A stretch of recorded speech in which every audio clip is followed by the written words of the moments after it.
But sometimes we need a refresher. We need to remember what it was that was said. More than that, oftentimes Scripture is like a work of fine art, where you can go and you can sit on a bench and gaze upon it and see endless new visions each time you gaze. So may God grant us the ability to see something as we share today's passage. From John chapter 2, verses 13 to 18, I'll be reading the words of God. When it was almost time for the Jewish Passover, Jesus went up to Jerusalem. In the temple courts, he found people selling cattle, sheep, and doves, and others sitting at the tables, exchanging money. So he made a whip out of cords and drove all from the temple courts, both sheep and cattle. He scattered the coins of the money changers and overturned their tables. To those who sold doves, he said, "Get these out of here. Stop turning my Father's house into a market." His disciples remembered that it is written, "Zeal for your house will consume me." The Jews then responded to him, "What sign can you show us to prove your authority to do all this?" Seems to me we have a bake sale coming up.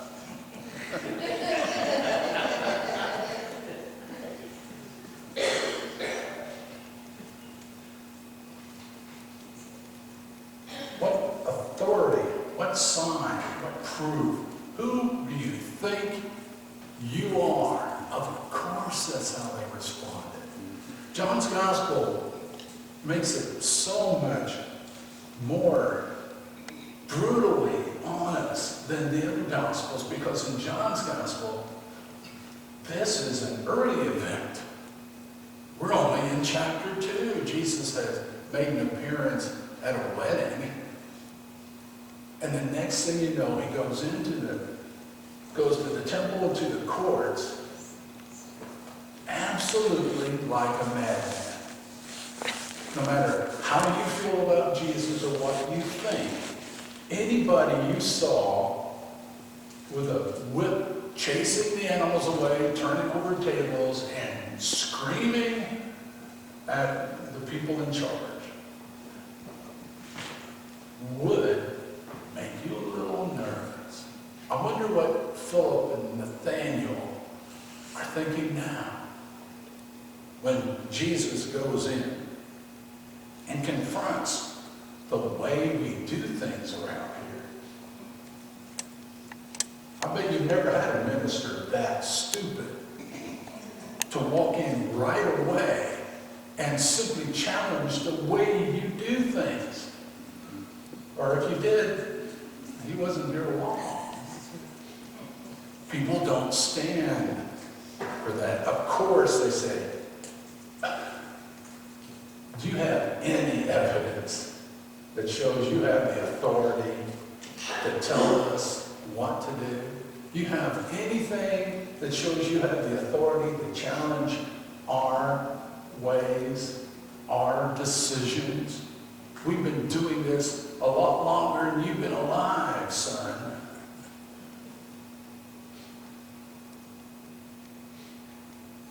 Bake sales included.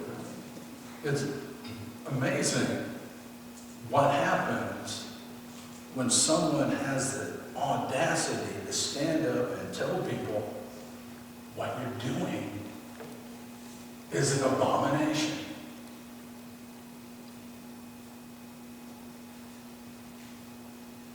What can you show us? What could he possibly show them to justify what he just did? Really? What could he, here's my membership card, it says that I can throw a fit whenever they kind of lose it. Here's my righteousness card, says I understand God better than all the rest of you. I can show you my diploma from seminary. Cum laude, I graduated with honors, so obviously I know God better than the rest of you, right? What could you possibly show them that would justify his in-your-face reaction to something they thought was just absolutely normal? It's amazing what happens to us when we start developing a normal. Well, this is normal for us. This is normal for us. And it often does take an outsider to come in and say, you guys really need to rethink this. But what could you show us? Even if you had something to show us, how would we respond? And I think, roughly speaking, for the purposes of our conversation here today, I've got 4 ways in which people might likely respond. Show us some sign that you can tell us how to behave. And it's not like I'm trying to necessarily categorize our group of people, because I think most of us probably visit each of these little areas probably frequently throughout our lives. But the first one reminds me more of what it's like to be a child, a teenager, responding to parents when parents tell us what to do. It's what I call the self-absorbed reaction. Right? You don't understand, Mom. You don't understand, Dad. This is me, and this is the world, and the world revolves around me. And I know everything I need to know, and you're way too old to be giving me advice. Those old-fashioned ways just don't fly anymore. So why don't you just smile and give me some money and leave me alone? There's nothing you can do when I'm that young and that self-absorbed that's ever going to see your wisdom. The biggest pain of being a parent is making tremendous sacrifices and losing sleep, trying to figure out what's the best way to let this child of mine know she's loved or know that he's valued. And somehow protect them from themselves or protect them from other lost, wandering children.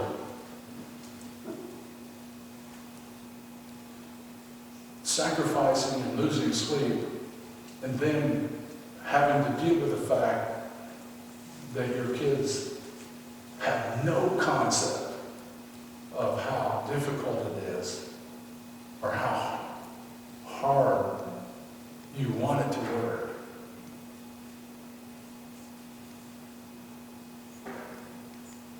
You give your life for them, and they're indifferent to you.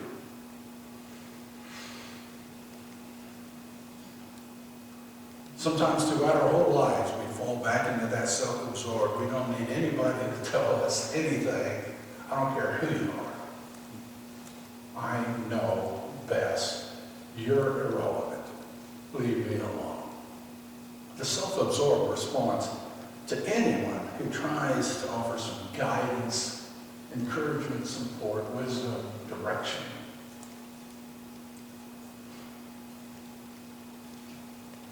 Perhaps we step into a different phase of responding to such moments.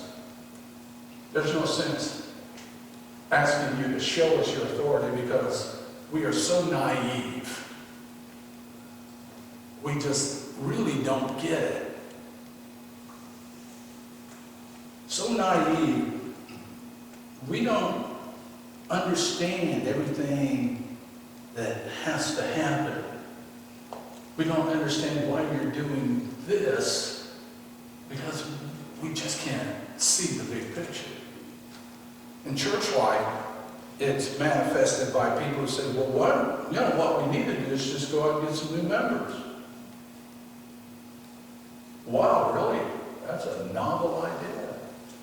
A good desire, a reasonable hope, but it doesn't happen because you wish for it. Naive. Jesus comes in and says, I'm changing things around here, and people respond to him, can you please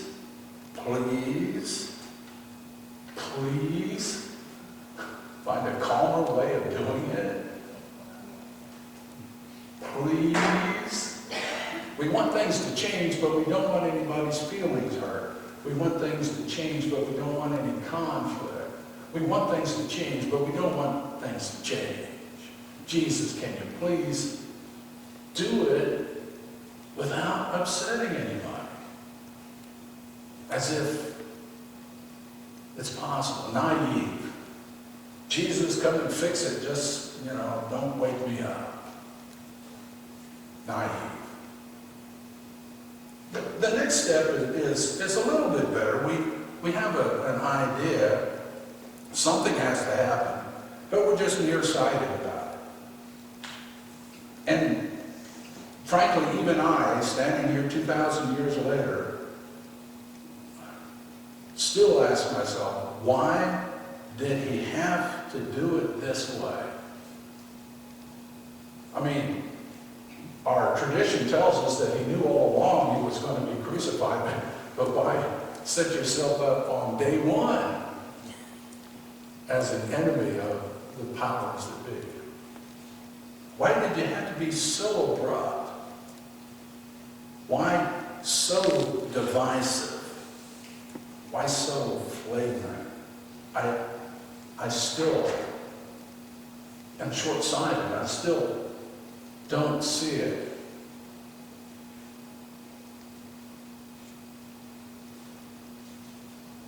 And there's so much that God perhaps could teach us, that Jesus might have taught us, that we might still need to learn together. But we don't understand why. Well, why should we rethink this? Why should we redo that? Why should we mess what we're so used to doing? Why should we change just so things can change? I'm just short-sighted. I'm kind of on board. I just don't understand why this has to happen.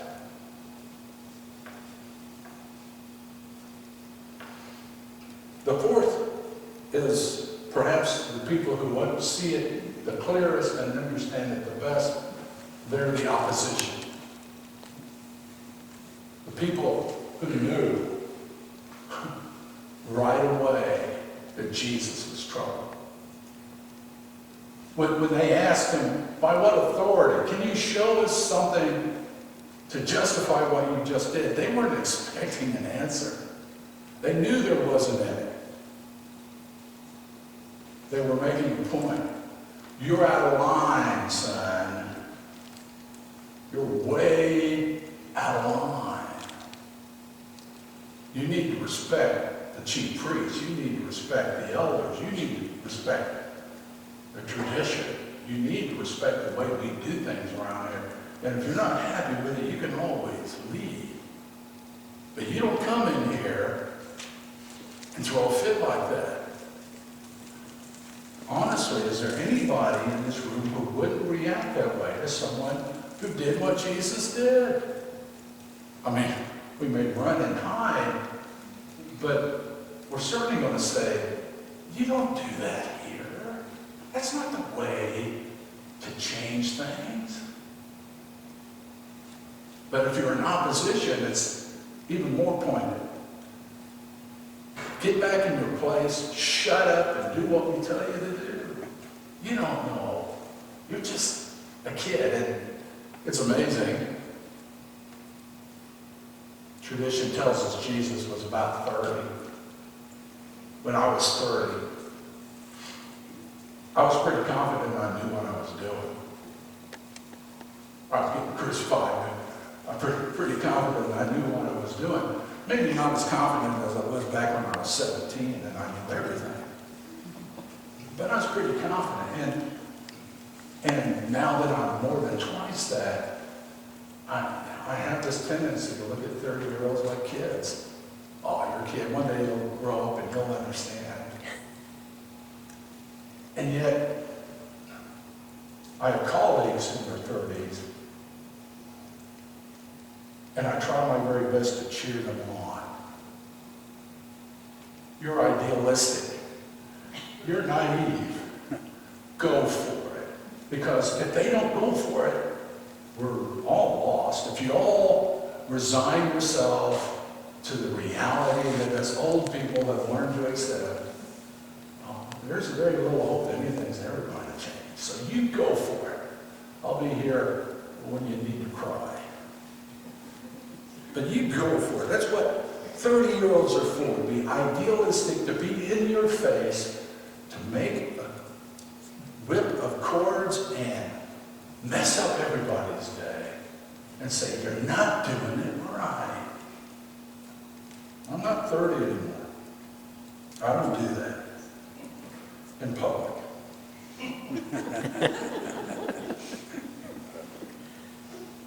Show us.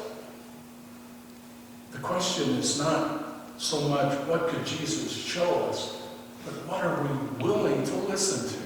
What are we open to hearing? What could we possibly see that we won't instantly reject? A question each of us have to ask ourselves, especially through the season of Lent. What could Jesus possibly teach us if we refuse to be taught? What insight can Jesus show us if we aren't interested in insights?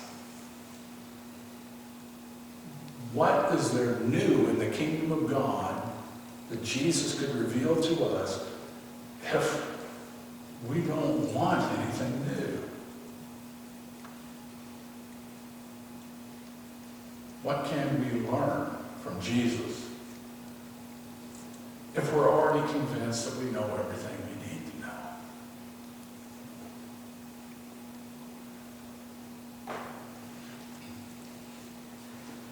Maybe we all need a wake-up call like they got in Jerusalem that day. Things are not normal anymore. It's time to wake up and deal with the fact that God's going to speak in a new voice. Pay attention. Let us pray.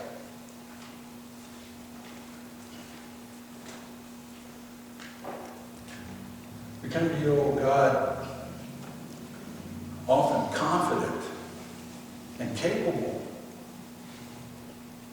and determined to try to manage the chaos in our own ways. We confess sometimes we just don't have room for new ideas or for those who question our decisions or advise us how we need to change. Jesus, can't you just simply find a way to help us keep things the way they are? And yet it seems you continue to call us to open our eyes and ears and hearts and minds, reminding us there's something to learn, preparing us perhaps for the next great change in our lives, that we might have a clue what to do, have an idea of where to go, and if not have the answers, at least know the right questions to ask. Wake us up, oh God. We only halfway want that to be true, but wake us up. Open our eyes. Allow us to recognize that we have so much to learn. Teach us. In Jesus' name. Amen.